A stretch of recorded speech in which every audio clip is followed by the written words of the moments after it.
Hey, HTDA, and today's episode is going to cover a lot of ground. I'm estimating that this will take about the same amount of game time that all the previous episodes together did, so strap it. Previously I showed you how to clear the ground from the enemy, but today I want to focus on taking control of the sky and space. The fog is not going to be happy about that, so I'm putting up some more defenses, as you can see over here.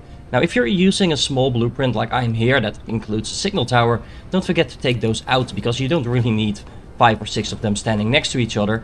And I would also recommend, of course, putting back in some power if you do that. But also pick some of these distributors and make sure the missiles are just being brought in automatically so you don't have to ever worry about that again. Since I'm going to be looking for a fight with the fog, I'm also putting up some more signal towers around my facilities and of course pretty much anywhere where I have constructions in my kingdom, in my factory right now. As you can see, I've put down a couple of them. They haven't been built yet. I would suggest putting them on the outside of your factory. It's very unlikely that the fog is going to land in the middle of it. However, of course, if you are being attacked from space, that is a possibility. So you can also just fit a couple of these towers in between the facilities if that's what you want to do. Just don't overdo it because these things actually do take a lot of power. So you could also just build them as you are being attacked. It's completely up to you. I just like building them preemptively to make sure I have some defense up and I don't have to worry about that as we're scaling up the factory. Speaking of scaling up, we're going to need a lot more resources in order to do that, so I'm kind of clearing out the other planets in the system, any bases that popped up. I'm actually going to leave these bases behind, just put a signal tower next to that to make sure that nothing pops back up, something like this. And then I'm going to tap into all of these resources on the planet to make sure we have enough coming in. Signal tower. And yes, I've built like 50 of them. Why do you keep telling me this? If you've been playing along, you probably already have builds for things like turbines, magnetic rings, and processors like I have over here. But today I'm going to be scaling up pretty much all the way to green science, I think. Which basically means that we're kind of completing the game, at least in my opinion. Once you have green science, you have access to the entire universe, so it's pretty hard to lose at that point. Although it's pretty hard to lose this game in general. Anyway. That means I'm going to use all these blueprints that I've included in my blueprint setup. I've added quite a few blueprints to that actually, so make use of those if you want. If you don't want to use them, that's perfectly fine. I can understand wanting to make your own blueprints, that's what I do. But keep in mind that if you make larger builds like this, then making a blueprint out of that, even if it's just your own build, is going to save you a massive amount of time anytime you're going to be playing next, or even if you're just going to continue that specific playthrough. Being able to just copy paste your builds just saves massive amounts of time, so I can't stress enough how useful it is to make those blueprints. That also means I'm going to be adding quite a few things to our mall over here, and pretty much every building from this point on is going to be built from a similar build, something like this or something like this, with just a couple of distributors asking the required resources and then a single assembler making that. Now, as you can see, one of the things I've built here is the Mark II assembler, because that just speeds everything up. You can actually replace all the Mark II assemblers in all the builds that you already have. It doesn't actually take all that long. These things are pretty fast to produce once you have the setup. Assuming, of course, you'd have those resources. You don't necessarily need to do that everywhere, it's just something you can do, and you're going to have plenty of these. I actually didn't set a limit on these depots for that reason. I'm also going to be building things like the exchangers, the accumulators. What else did I build that's new over here? Nothing yet. I think, oh yeah, no, very important. One of the things that I like building pretty early on is the build for the orbital collectors. Now these things are really slow to produce, so you just want to have this set up earlier, preferably better power than I have right now. And you're going to need the charged accumulators in order to build these, so that's also why I'm building the other ones. Now in order to actually charge an accumulator, you're going to need surplus power, which as you can see right now I don't have. So make sure you scale up your power if you're going to be building the exchanger build in your mall planet, or alternatively you could build an exchanger build on one of the other planets and just import the accumulators like that, because you typically have more than enough power on those mining planets anyway. And since we're getting in a lot of new buildings to the mall that need specific resources, I recommend building more of these distributors that I've been using all the time, and just add in all the required materials that you need in order to do that. The PLS will make sure you can draw them from anywhere on the planet, so you don't have any range issues, and these distributors are basically a very easy way to make sure they get anywhere else. Just make sure that if you do that, if you set it to demand, I would recommend putting the demand a lot lower than it says on the box basically. The boxes are already preset to having only one space. Depends a little bit on what you're requesting. If it's a high throughput thing like iron or something, you might want to put it a little bit higher. Just make sure that you don't use this as a kind of a stockpile, because that's just wasting resources that will never be used. Okay, I think we're about 5 minutes in, and I have about 5 hours more of content I probably need to cover, so let's pick up the speed a little bit. You're going to want to build some oil refining facilities. I really like this very, very long build because it fits near the pole of the planet. Make sure that you actually go back to your home planet, because otherwise by itself this won't do anything. You're probably only ever going to need to build one of these, so I really, really like this build and how it looks.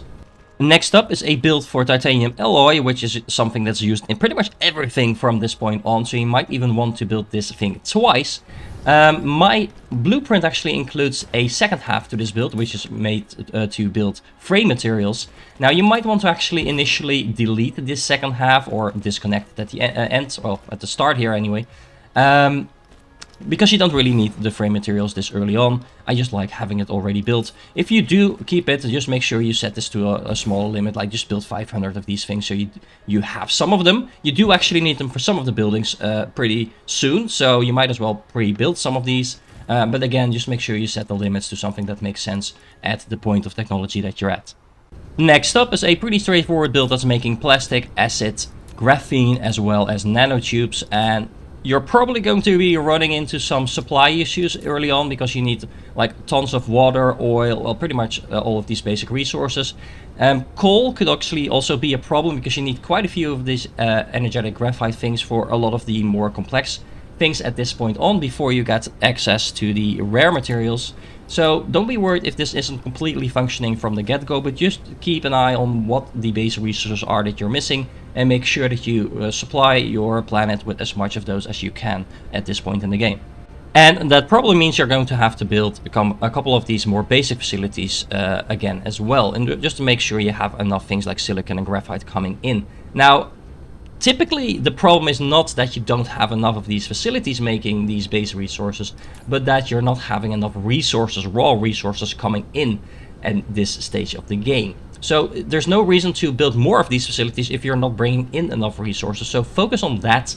If this is not a problem, then expand your facilities, and of course make sure you keep everything powered. As you can see, I'm actually now powering my facilities again. I'm building a lot of more solar panels off screen, nothing complicated there. It's just not that interesting to watch. Next up is a facility that's going to be vital to get our yellow science production on this planet up and running, and that's a thing making the plastics, organic crystals, titanium crystals, and diamonds, as you can see over here. Now this build actually also includes some more nanotube production, just because I can, as well as casimir crystals. Now, as you can see, I took out most of the casimir production over here, because these things are very hungry for the titanium crystal, and you're going to need those titanium crystals for your yellow science, as I just pointed out, and you don't really need that many casimir crystals early on. So again, just remove these casimir crystal assemblers initially, and then add them in later on as you actually need them. Speaking of science, we also need purple science up and running pretty soon, so this is why I built this broadband. Now, in order to make purple science, we're going to need processors, which we have plenty of already, so the broadband is the only missing piece, but we are actually producing all of the stuff that we need in order to make that. Now, I just want to mention once again that these analysis bases are super useful to make larger builds like this.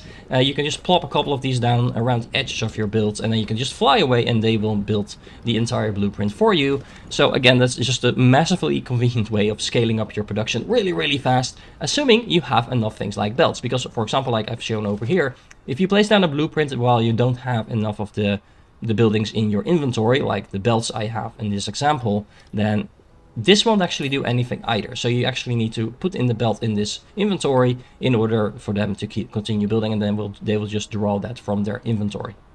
And again, don't forget to actually upgrade the builds that you already have. As you can see, some of the earlier builds are still running on Mark 1 belts, as you can see over here, and on the other half I did actually upgrade them. So you can see this is a lot faster. I've also upgraded the assemblers, so just make sure that you also optimize the production facilities that you already have. Now, it's probably going to take you several hours to set all of that up, so don't underestimate how long that took me. There's a lot of things like setting up miners involved, and things like just waiting for belts to be produced. You might actually want to duplicate the small little mole facility that's making the belts and sorters, so you have those optimized. But once you do, this is the end result. We're now making all the different types of science, including purple science you can see in the back. Now this is a very small, straightforward build where we're just drawing in 2 types of resources. We're making 1 type of science, and we're proliferating all of that just because we can. Talking about proliferation, you're probably not going to be producing enough proliferators at this point to actually proliferate everything in your planet. Don't worry about that. Proliferation is just a bonus, but it's not a requirement at this point. And then now it's time for one of my favorite builds ever, and you all know this if you've watched more of my content, the Science Hub. It's on the top of the planet. It's circular, so you can see all the nice little colors going around. It's just awesome, and this will make sure that you can actually process all the science that you're producing. Now every now and then you'll probably see that some of the one of or more colors of science actually run out. That's not a problem. It's just because all of this is processing the science so fast that you're probably not going to be keeping up initially with your production. That's a good thing. That means that you're actually using all of your science production. There's also some yellow science, blue science, and the red science being produced on the main planet, so you might want to fly back there, make sure there's an ILS in place there, and that transports it over here, because you need all the different types of science within the same matrix lab in order to process them, so you won't be able to use that yellow, blue, and red science unless you also have the purple science. So yeah, just keep that in mind. If you want to do any type of space combat, you're going to need at least the corvettes, and ideally also some of the space fleet expansion, so you can bring a lot more of those things to the enemy at the same time. You also want to probably upgrade your combat drones durability, as well as the damage that they do, just to make sure they pack as much as a punch that you can and keep them alive as long as you can as well. Speaking of packing a punch, the destroyer that we currently have access to, which you actually need green science for in order to produce, is a lot more durable as well as does a lot more damage than the corvettes do. They're also a lot more expensive to produce, and we need some materials for that we don't have access to. So let's get going and make sure we can get these as well. Alrighty, so some more mall expansion. We're going to need particle colliders, so that's a pretty important thing. Might as well build some fractionators while we're at it as well. And I recommend to set up a build making those corvettes several times, just because you're going to need a whole lot of these if you actually want to take down a hive. Okay, more blueprints with more advanced materials, although you wouldn't tell it because this is just making glass and steel most of that. Also titanium glass, so that's one thing we have going now. The end goal of this build is actually to make the planar filters, but I can't actually set the recipe yet because I haven't unlocked the technologies in order to do so. It won't take too long for me to actually do this, as you can tell, but this is a nice thing about the blueprints. Even you can just place them down and set them up, even though you might still be researching a couple of things that you need in order to complete them. And in the same fashion, I have this build over here that's making a little bit more glass, some prisms, and then some of these photon combiners, as well as the solar panels, because this is everything you need in order to make that, along with the circuit boards that are hiding in the corner over there. Nice little square build. It's really efficient, really nice. The main reason that I'm building this is not for the solar panels actually, but it's for the photon combiners, because this will actually allow you to build geothermal energy plants as well. So you can just put those into all of those enemy bases that you are clearing out while you're doing this, and get some additional power going for free. So don't forget to add those to your mall. And then up next, one of those builds that isn't strictly necessary as soon as you have more gas giants mined, but for now, this is going to be making all of my deuterium, and as you can see, it's a whole lot of fractionators with like circular belts, resupplying and restacking all the required inputs. Now, can you make this more efficient? Probably, but it also becomes slightly larger if you do so. I'm not particularly fussed about that. It's already super efficient and super high production as it is, and it's really fun to look at as well. You just saw some of the missiles flying off in order to destroy some of these bases, so my planetary defenses are doing what they're supposed to, so we can focus on expanding even further. Speaking of planetary defense, the geothermal stations that I'm getting now by just destroying the relay station and then plopping in one of these energy stations is adding up. I mean, these two together are already producing over 30 megawatts of energy, so it comes in use. Speaking of useful things, it's actually a lot less annoying now to build your orbital collectors around a gas giant, because normally your drones will be very slow in actually catching up with you as you fly around the planet. And now all you need to do is just place them down, copy paste the ones that you already have, then left click and hold your mouse button while you're building the next one. And like this, it still takes a moment to put down all 40 of them that you can build around the equator, but it's a lot faster than it used to be.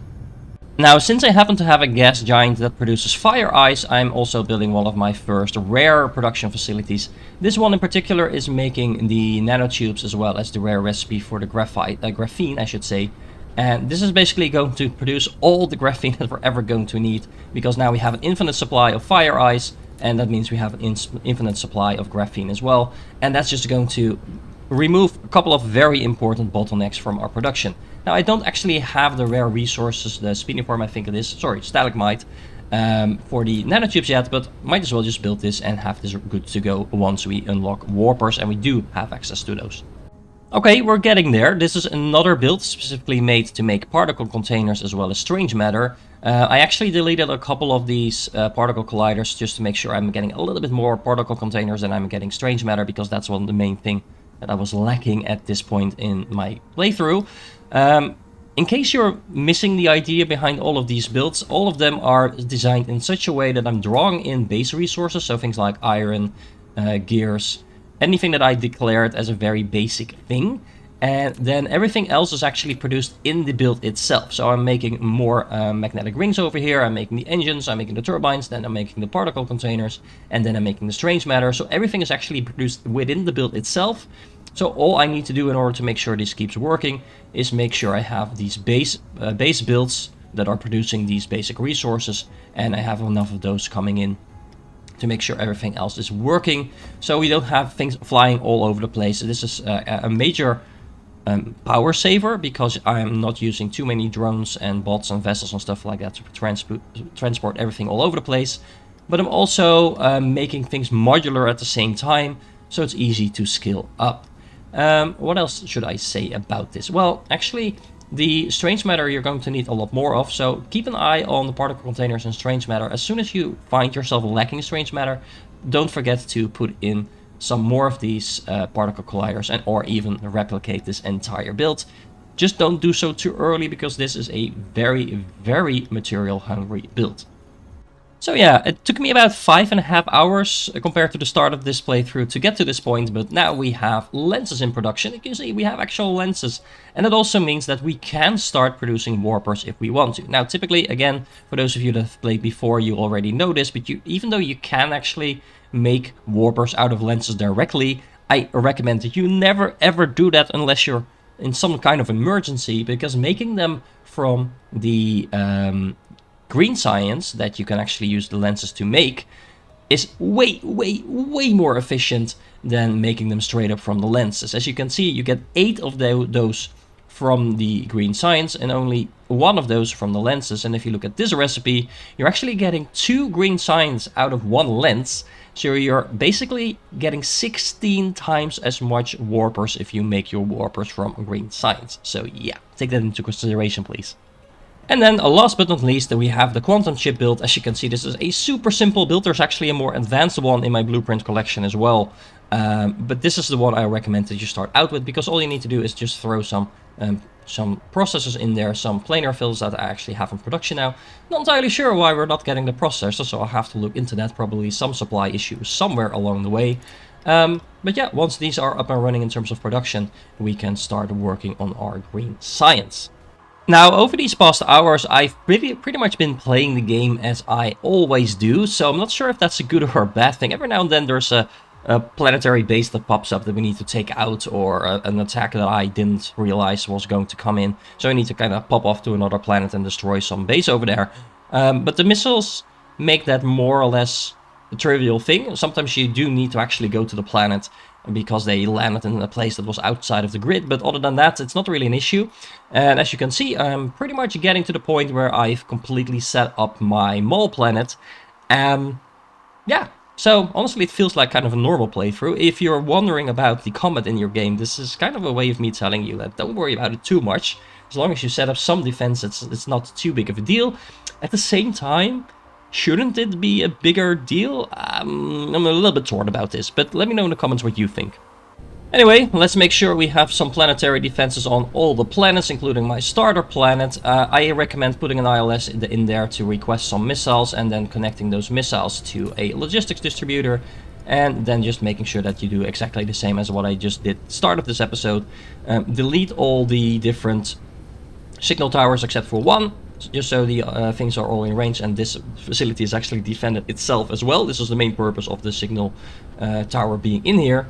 And then, yeah, you pretty much have automated your planetary defenses. And that means we're going to need to go and piss off the enemy.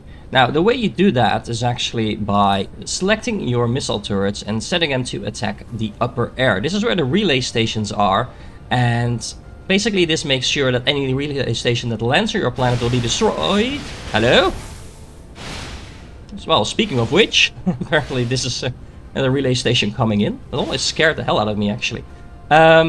But yeah, if you set this to high, as you can see, this is now shooting at some relay station that is somewhere on my planet. There you go.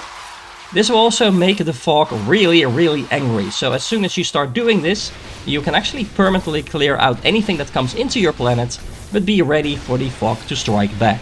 You can easily tell from which direction they're coming. Usually they will attack the planet with the highest power production, at least that has been my experience so far. This isn't really a big attack.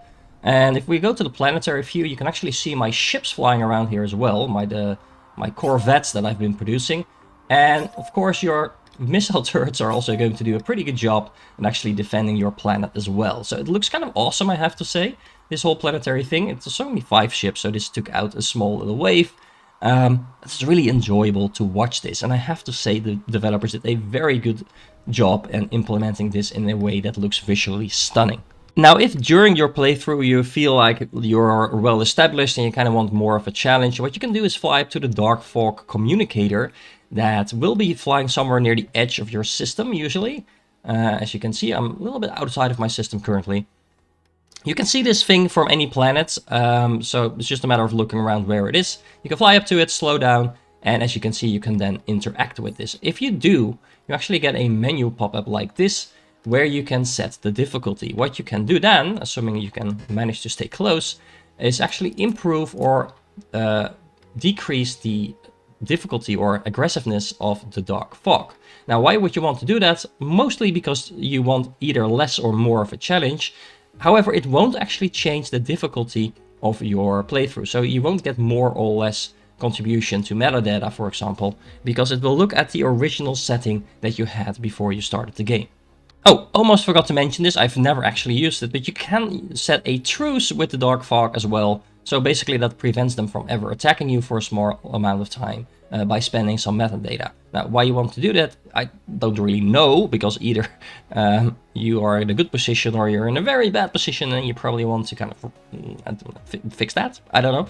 But at least to buy yourself some time, you could set a truce, temporary truce with the Dark Fog. Okay, so if they can bring the fight to us, we can bring the fight to them as well. And in order to do so, I've expanded my mall a little bit with the destroyers that I now have unlocked. These are the larger ships that you can put in your fleets. So if you go to your space fleets, as you can see over here, you can pick different formations depending on how many ships you have of each. Generally speaking, you want plenty of corvettes in here as well, because you might probably don't have enough destroyers just yet. Make sure you bring some spares as well and stock up. Now, I've also expanded my mall with a couple of other things like fusion plants with all the things that we need in order to make the Dyson Sphere and things like that as well. The solar ray collectors, the advanced mining machine that we're not actually making yet because we still need the rare resources in order to do so. But generally speaking, this will just set us up for the end game. I've also built a little facility over here that is producing deuterium rods. It's a very nice way to get some power up and running, and you get that power up and running by a similar build that just requests those rods and then turns them into power through some fusion plants. This is also a very convenient way of setting up power on new planets. Specifically, I've been actually using it to increase my power on my existing planet, and you probably want to build some more of these production facilities as well, because, well, it just requires some fairly basic resources at this point and some deuterium, and you're going to have plenty of all of this very soon anyway. Okay, so how do you actually bring your battle to the Dark Fog Hive? The way you do that is you just fly up close enough for your fleet to start spawning. Where is it? There. But not close enough for the Dark Hive. Where is it? Where is it? Where is it? Oh, there we go.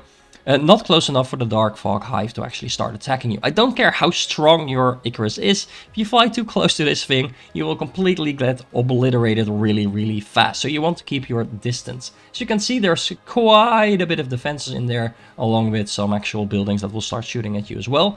The way you actually do battle right now in the game is pressing Z. Then what you can do is you can select your units. You might have to press tab in order to unlock your cursor.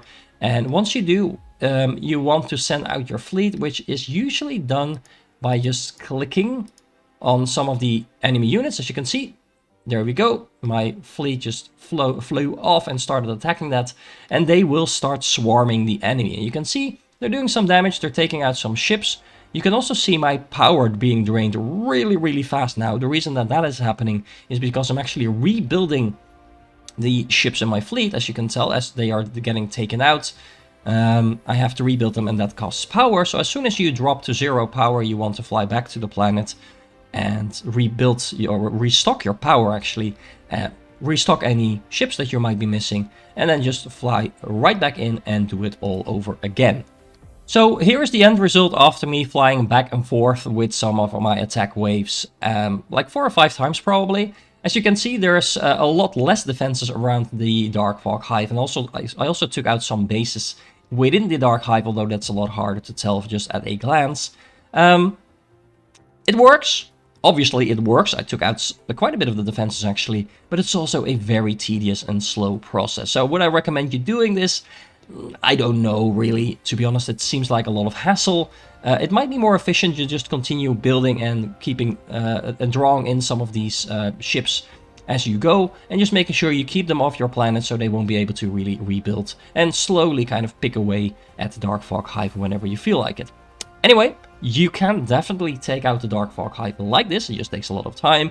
There will be an update to the game, if I understand correctly, maybe like 6 months from now, maybe a little bit sooner, that will actually add some offensive mechanics to the game as well, which we're kind of lacking right now because these ships are not really doing the job that well. But for now, if you want to take out the Hive, this is how you do it. Now, make sure you join me in the next episode, because we're actually going to be building a Dyson Swarm, Dyson Sphere, and stuff like that. The Dark Fog is not going to like that, so that gives another element to the game. I hope you enjoyed this one. Make sure you like and subscribe if you haven't done so. Leave your comments if you have any questions, or if you feel like I've missed something, or if you just want to see something in particular. I'm very happy to respond to that as well, and I hope to catch you in the next one.